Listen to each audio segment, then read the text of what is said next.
In the late 1970s, Seattle's industries boomed, and the high population along with the growing wealth of the city made the addition of an MLB team a no-brainer. However, the success of the team was a striking contrast to the success of the city. This called into question the loyalty of the fans and jump-started a long road of ups and downs for the team and its supporters.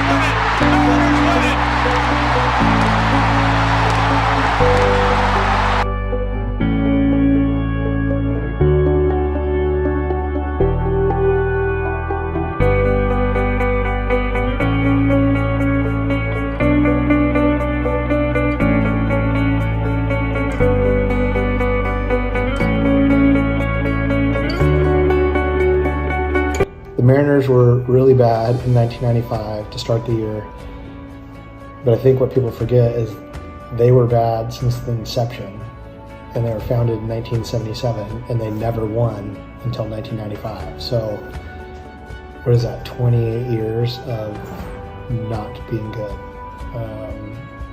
and not just close to being good, they were pathetic. They would always say, why you play better on the road? I said, because I would got more fans there. 50,000 seat stadium, if there's 3,000 or 4,000 people there, it's like there's really nobody there. The team was terrible. They weren't very good.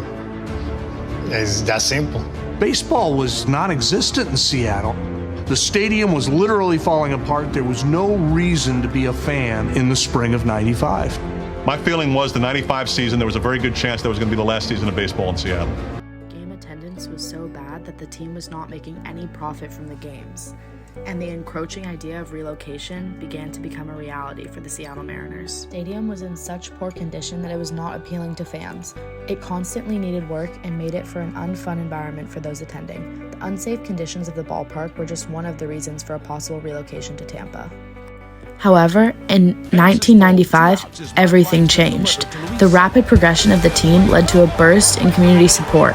Not only did it put people in the stands, but it created more support for building a new stadium which would solidify the Mariners staying in Seattle and transform the city into a baseball town.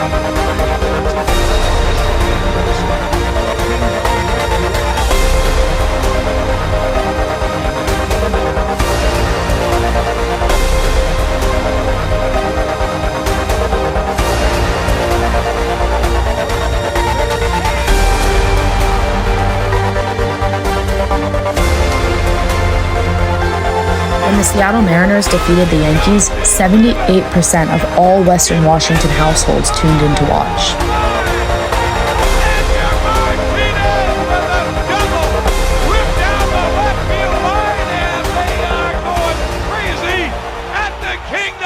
Mariners had never been to the playoffs ever, and so every playoff game was a big deal for Seattle, and the city rallied behind them, sold out Kingdome.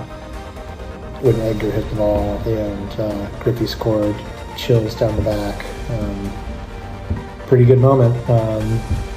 Too bad they didn't win the whole thing, but that was probably still is one of the best Seattle sports moments ever. I mean, Sonics winning the NBA championships, Seahawks winning the Super Bowl was pretty good, but for Mariners, that was the best and most memorable sporting event ever. After that infamous year, the city became more and more of a baseball town. Fan attendance was increasing just in time for one of the most historic Mariners seasons of all time. 2001 was the best year in Mariners history. In fact, it was the best year in baseball history.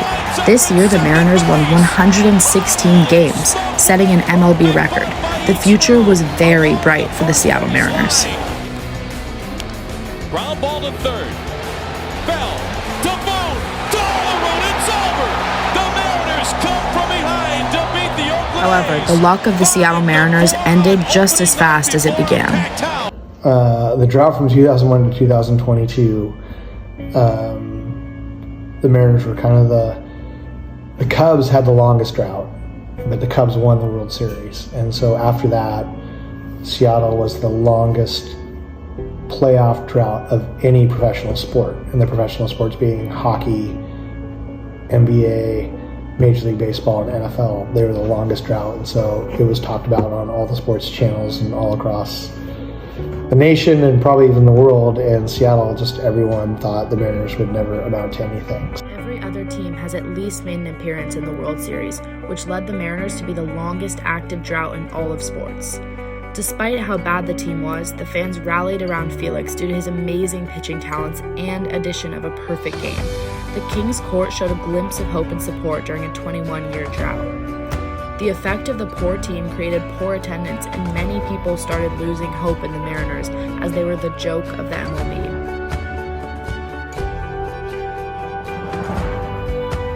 Everyone obviously thought the Mariners were horrible. Mariners, I guess a lot of people would say. Even in high school, people would say that to me.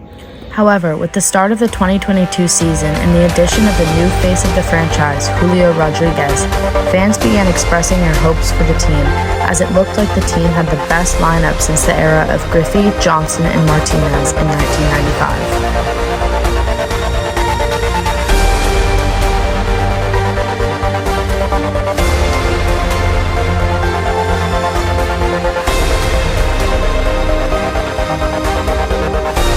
One thing that has really boosted the Mariner fan culture has been the media and the fun culture that it was within the clubhouse.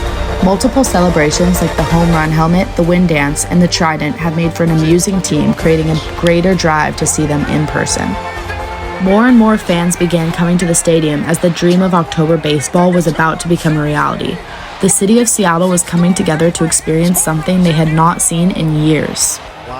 But the entire city was still wondering, would this be the year that the Mariners make the playoffs? On September 30th, 2022, history was made. With a home run hit by Cal Raleigh, the Mariners clinched a spot in the 2022 playoffs. So when they won, we get a lot of text messages, phone calls. Everyone knows, pretty big fan, along with some other friends, and it was a big deal, which is cool to see everyone rally behind the city and the Mariners, and fun to see people that hated the Mariners for their whole lives become fans, and still to this day, I think they're deep inside everyone's Mariners fan. Even though the Mariners did not make it to the World Series in 2022, it was still a historic season for Seattle, and it gave hope to the city for the future of the Mariners.